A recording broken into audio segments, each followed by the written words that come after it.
Hey YouTube, this is Eitan. It's been a long time since I made my last review, a couple of months. I've been busy. Now I'm home. The COVID-19 is hitting all around the world, and I'm with the kids right now.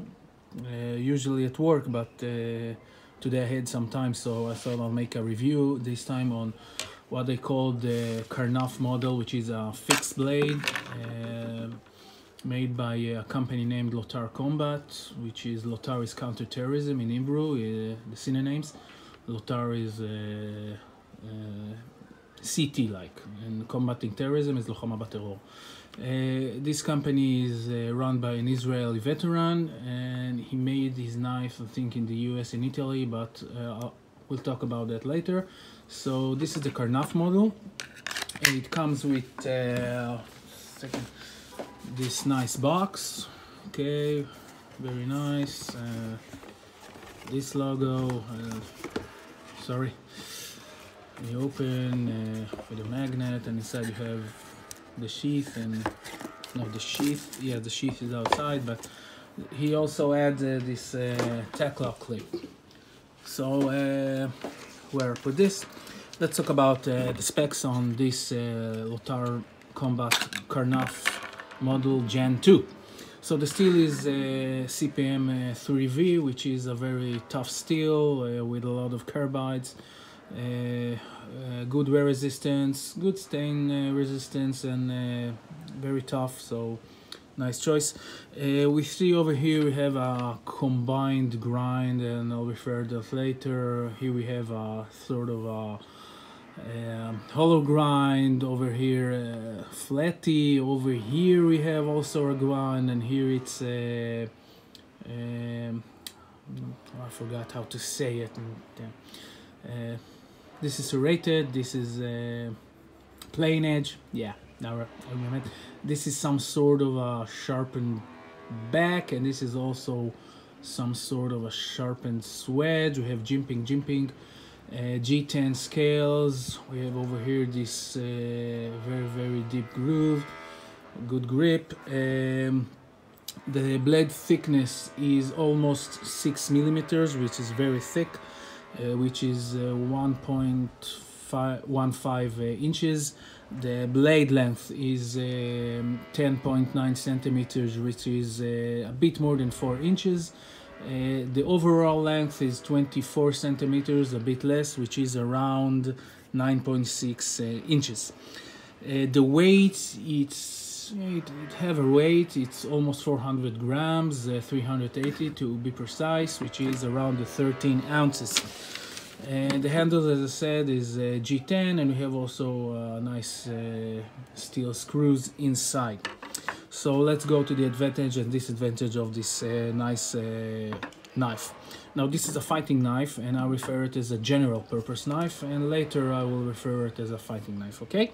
So the steel is very good. CPM 3V is a very good choice for fixed blade. It's supposed to be a hard use fixed blade, so it's okay. A blade like this can also hold, you know, more fragile steels. Fragile, yeah. We're talking about steels. It can be also M390. It can be also M4. It's not stainless, but you know what I mean. In a short blade, you have you don't have to go on the toughest choice, but it has a reason that it chose those steel. The grip is excellent. The grip is, your hand is really melting inside with gloves or without gloves. I use this knife a bit, not for fighting, only cut stuff with it to feel how it cut. You have over here this sort of a half guard, which keeps your hand from slipping forward. Even if you wildly stab it inside a concrete wall or a steel plate or whatever, it will stay in place. So the grip is excellent. I really like it. It's very good advantage on this knife. We have over here a very strong tip, thick tip. It's not gonna use you to cut tomatoes very precisely, but you can do a lot of I don't know, penetrating hard surfaces. without any problems, and even if you need to throw that knife later, I think it will hold, but the tip is very strong. It came very sharp on the factory. We see over here this is a stonewash with G10. It has also other variations. You can order it with all sorts of customizations, you know, camo, digi camo, handles with other colors, etc. This one is what they call a stonewash, I think. It came very nice. Attention to all the details. The handles are well made. It was really sharpened. Everything over here seems the right place, except for one big issue, which I'll refer to the disadvantage. So this is concluding the advantage part. Okay, so it's well made. The grip is excellent, and the steel is very good. You can get it with several finishes and coating. It sits well in the hand, as a reminder. Now the disadvantage, well, it's a bit heavy, almost 400 grams for a steel like that, and it's a bit thick. The issue that I talk about, the fit and finish, it came unsymmetrical. As you can see here and here, those heights are unsymmetrical. It can be a minor issue for a user, but if you're a collector, and this knife have a price of a collector, and I'll touch with that also later, it is a problem. Now, I don't know, I've seen others and they didn't have that issue, so I sent him an email to the maker, but he hasn't replied me yet, and it was 2 to 3 weeks ago, about that issue. Why a knife like that came out, I'm still waiting to hear from him, but it's a disadvantage. A knife with that finish at that price, it's a bit of a problem. The back of the blade. You see over here, you have sharpened part, sharpened part, sharpened part, sharpened part. Now I tried to cut through something very difficult, and I noticed that if I'll press my hand over here, it will split in two. So it's a problem. It's limited only here, which is if you're gonna use it as a bushcrafter or cutting through hard materials, even if you will baton and you can baton that, trust me, the stick will eventually split, but it's a bit of a problem. You know, it's probably why it is a fighting knife, you know, daggerish sort of a blade. Other thing that I wrote myself here, I like plain blades, and it's a bit, I see it as a disadvantage that you have only a small amount of plain blade. Everything here is, you know, serrated, but this is only my opinion. Other people find it very, you know, fine. They don't have an issue with all the blade serrated, so it's kind of personal, but I prefer more plain blade. I could use that part serration and that part of plain, you know, another 2 fingers. Now another issue is the production. Well, you don't see here nowhere where it says where it produced, and also, as I said, I talked with the maker at the time, and I asked them where and where does he make them, and so as I understand it,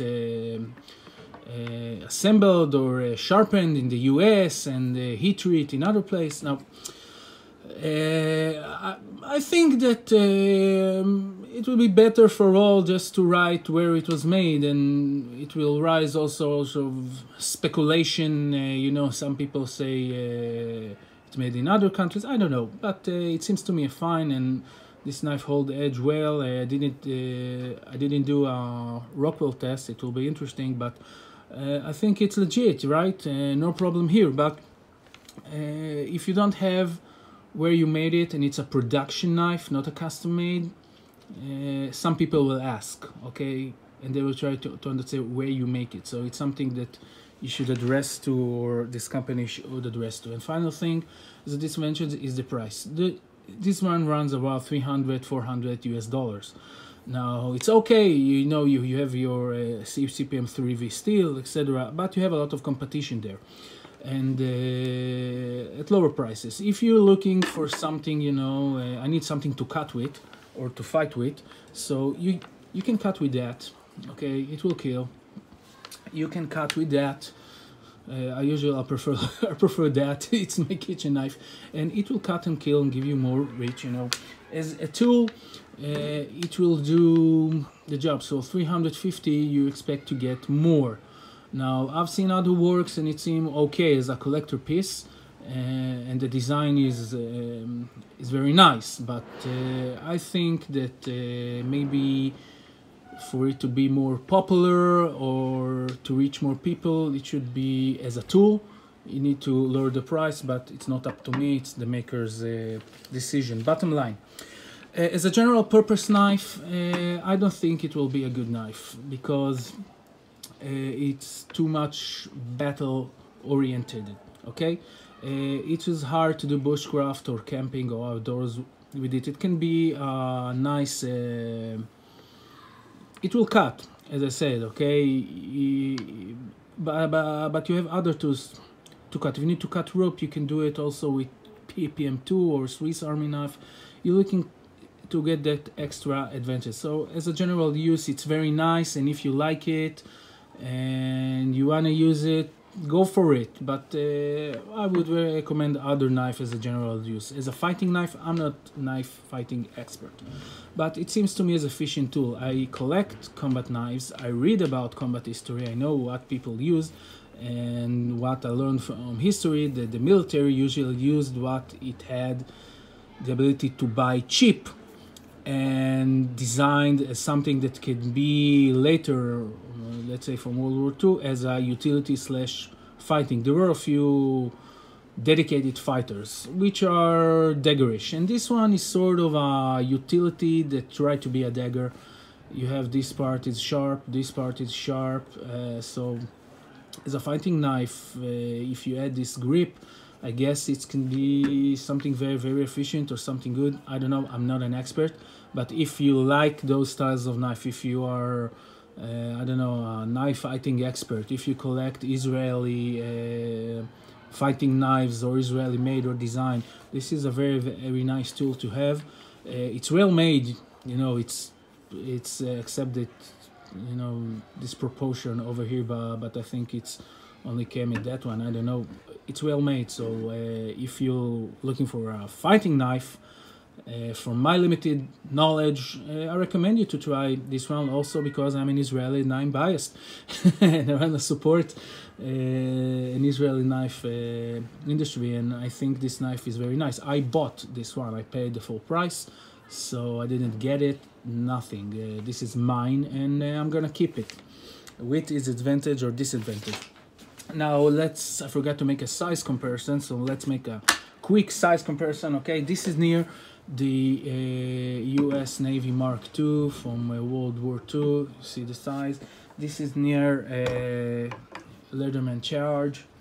This is near Spyderco Resilience, which is a very big knife, falling knife. Okay, and this is near a more known knife, the Paramilitary 2. So as you see, it's sort of a small for a fixed blade, easy to carry. It comes with this nice Kydex sheath with this drainage hole and this tech lock, which is not here, and you can put it on your vest or hide it, or you know, it's compact.